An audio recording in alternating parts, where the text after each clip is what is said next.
पांडे जी और अभी सरकार में विभिन्न दायित्वों पर जो काम कर रहे हैं, यहाँ कर्नल रघुवीर सिंह भंडारी जी, ज्योति कोटिया जी, अजीत सिंह जी और बलबीर गुनियाल जी और दिनेश कुमार जी निदेशक कृषि और सामने बैठे हुए हमारे बहुत प्रगतिशील किसान आदरणीय शर्मा जी समेत सभी आए हुए किसान भाइयों एवं बहनों, मैं आज के इस अवसर पर सभी प्रधानमंत्री किसान उत्सव दिवस के अवसर पर देवभूमि उत्तराखंड के समस्त किसान भाई बहनों को आज किसान उत्सव दिवस की बहुत बधाई देता हूं, शुभकामनाएं देता हूं। और मेरा सौभाग्य है कि मुझे आज आदरणीय प्रधानमंत्री किसान मोदी जी द्वारा जो प्रधानमंत्री किसान सम्मान निधि योजना की 23वीं किस्त आज जो किसान भाइयों को हस्तांतरित हो रही है, उस ऐतिहासिक अवसर पर आप सभी किसान भाई बहन अन्नदाताओं के बीच में उपस्थित होने का शुभ अवसर प्राप्त हुआ है। आज आदरणीय प्रधानमंत्री जी पश्चिमी बंगाल से देश भर के लगभग 10 करोड़ किसानों को 18,880 करोड़ रुपए की धनराशि डीबीटी के माध्यम से सीधे उनके बैंक खातों में ट्रांसफर करने वाले हैं, जिसके अंतर्गत आज उत्तराखंड के भी 8 लाख से अधिक अन्नदाताओं को 159 करोड़ रुपए से अधिक की सहायता राशि वितरित की जाएगी। इसके लिए मैं आदरणीय प्रधानमंत्री श्री नरेंद्र मोदी जी का, कृषि मंत्री आदरणीय शिवराज सिंह चौहान जी का, उत्तराखंड के सभी किसान भाई बहनों की ओर से उनका हार्दिक आभार व्यक्त करता हूं। भाइयों बहनों, जब वर्ष 2019 में इस ऐतिहासिक योजना की पहली किस्त जारी हुई थी, तब इस योजना में उत्तराखंड के लगभग 4 लाख किसान इससे लाभान्वित हुए थे और ये आज ये संख्या बढ़कर इन 2014 से 2026 आते आते इनमें 4 लाख का इजाफा हो गया, 4 लाख की बढ़ोतरी हो गई, यानी कि 4 लाख यानी कि 10 दुगना हमारे यहाँ किसान सम्मान निधि के लाभार्थी हमारे किसान भाई बहन हो गए।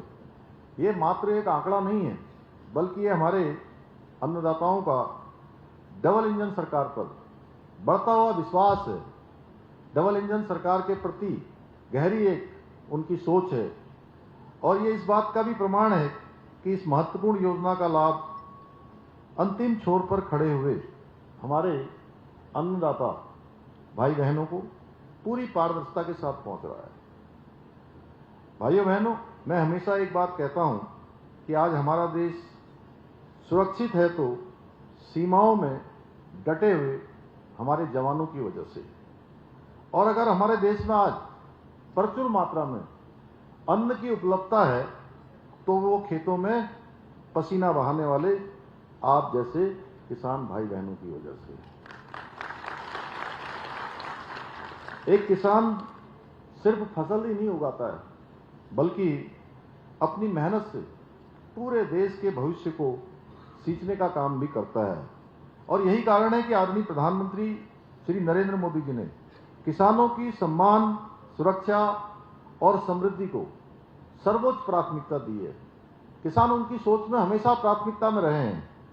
एक और जहां प्रधानमंत्री फसल बीमा योजना के माध्यम से किसानों को प्राकृतिक आपदाओं के कारण होने वाले नुकसान से बचने में सहायता प्रदान की जा रही है, वहीं सॉइल हेल्थ कार्ड के माध्यम से किसानों को उनकी मिट्टी के बारे में सही जानकारी प्रदान की जा रही है, जिससे वो कम लागत में बेहतर उत्पादन कर रहे हैं। भाइयों बहनों, मैं भी एक छोटा किसान हूं और पैतृक रूप से छोटा किसान मतलब बहुत बड़े बड़े जो फार्म होते हैं वो बड़े किसान होते हैं, लेकिन 5 एकड़ 10 एकड़ 15 एकड़ वाले लोग जो है, मैं समझता हूं कि एक सामान्य किसान करने वाले। तो अभी आपने देखा होगा, पिछले साल भी मैंने किसान अपने अन्नदाता भाई बहनों को उनके सम्मान में या जो हम काम पहले से करते आए, मैंने स्वयं खेत में जाकर कुछ कृषि कार्य का एक सांकेतिक रूप से थोड़ा आगे बढ़ाने का काम किया। इस वर्ष भी मैं गया और इस वर्ष की मैं एक बात आपको बताऊं, जब सॉइल हेल्थ कार्ड की बात आती है कि मृदा का परीक्षण कैसे होता है, अब जो मेरा खेत है वो पूरे गांव के एक तरफ से जब पूरे ऊपर से सब पानी बह के आता है वहीं से निकलता है आगे को बरसात में, क्योंकि रोड है उसके बाद। तो मैं ये सोच रहा था कि अब इसका ये सॉइल का जब हेल्थ का चेकअप होगा, ये मृदा परीक्षण होगा, तो इसमें ज्यादा उर्वरकता होगी, इसमें ज्यादा, क्योंकि सारी जगह की जो खाद है वो बह के जो है वहां आ जाती है। लेकिन मेरा थोड़ा ये अनुमान गलत हुआ उस दिन, जब उन्होंने उसको नापा तो उसका जो रेशियो था वो थोड़ा सा कम था। उसमें अगर केचुए को डाल दिया जाए तो बहुत जल्दी वो सर्वाइव नहीं करेगा। तो उसके पीछे मैंने कहा क्या कारण है, मैं तो ये सोच रहा था कि इसमें ज्यादा फर्टाइल होगी, ज्यादा उर्वरक, ज्यादा मतलब हाँ ज्यादा उत्पादन होगा। तो उन्होंने मुझे बताया कि वो जो बहकर जो पानी आता है वो अपने साथ बहुत सारा यूरिया ले आता है, बहुत सारा पेस्टिसाइड ले आता है, उसके कारण फायदा नहीं हो रहा है, उसके कारण नुकसान हो रहा है। तो उन्होंने घृणामृत और कई सारी चीजें जो हमारे वहाँ के पंतनगर विश्वविद्यालय के लोग लेकर आए थे, तो उन्होंने उसको डाला और गोबर की खाद डाली उसकी हेल्थ को मजबूत करने के लिए। तो ये नया काम देश के अंदर प्रारंभ हुआ। प्रधानमंत्री जी ने किसानों की चिंता करी और इसके साथ ही आज प्राकृतिक खेती, आधुनिक कृषि की टेक्नोलॉजी और सिंचाई सुविधाओं के विस्तार पर भी इन सब के साथ साथ विशेष ध्यान दिया जा रहा है, जिससे खेती किसानी के काम को और अधिक लाभकारी बनाया जा सके।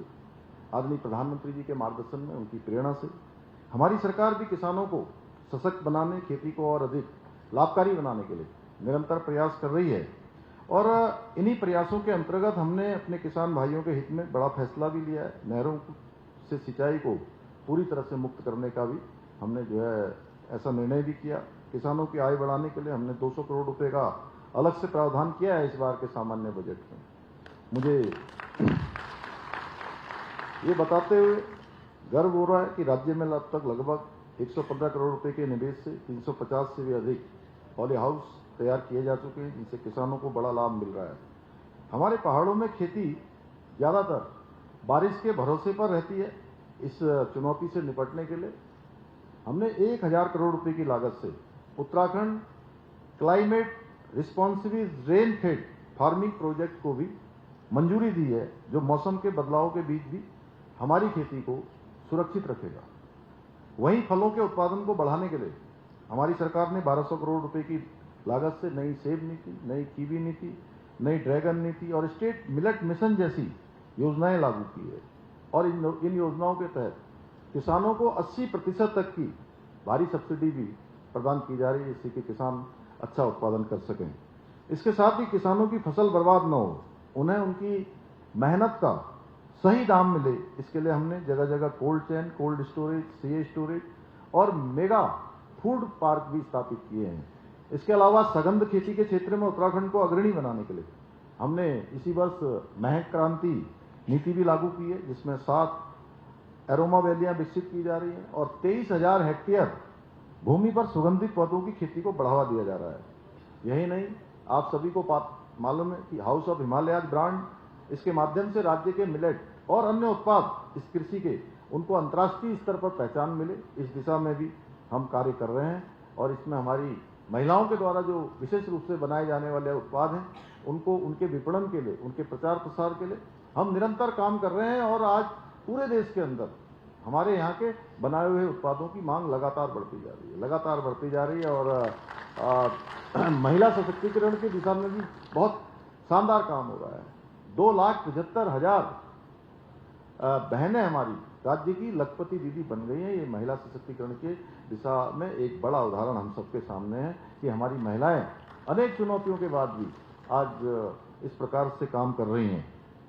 भाइयों बहनों, जब नीति साफ होती है, नियत में ईमानदारी होती है, तो परिणाम भी ऐतिहासिक होते हैं। मुझे बताते हुए बेहद गर्व होता है कि उत्तराखंड ने किसानों की आय बढ़ाने के मामले में पूरे देश में पहला स्थान प्राप्त किया है। मैं आप सबको बधाई देना चाहता हूं कि आप सबके प्रयासों से ये उपलब्धि भी हमको मिली है। ये गौरव, ये सम्मान मेरे उत्तराखंड के एक एक किसान भाई और बहन का है।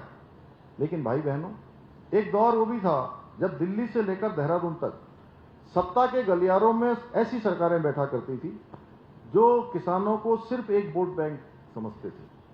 किसानों के नाम पर राजनीति करना, खोखले वायदे करना, फिर उन्हें उनके हाल पर छोड़ देना, ये उस समय उनकी नीति में शामिल था। उस समय योजनाओं का लाभ वास्तविक किसान तक पहुंचने से पहले ही बिचौलियों और भ्रष्टाचार की भेंट चढ़ जाता था। लेकिन आज स्थिति पूरी तरह से बदल चुकी है। डबल इंजन की सरकार सिर्फ घोषणाएं नहीं करती है, बल्कि धरातल पर काम करके दिखाती है, और उसके सारे प्रमाण आप सबके समक्ष हैं।